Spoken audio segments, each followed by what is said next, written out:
我会被提名，我自己非常意外。谢谢总统的肯定。前台东县长黄健庭被总统提名成监察院副院长人选，没想到舆论炸锅，蓝绿都反对，国民党甚至要将他送党纪处理。我原本盼望的是能够促成政党之间的和解，化解更多的对立，得不到国民党的祝福，那我会退出。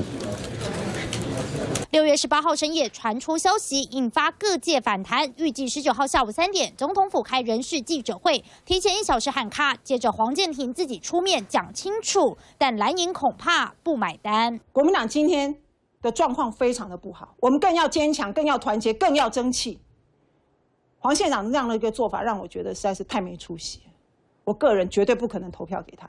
郑丽文大骂国民党此刻最需团结，黄健庭被挖墙角尖之伤口撒盐，话讲的不客气，直接用没出息来形容。看起来是朝开除党籍的方向。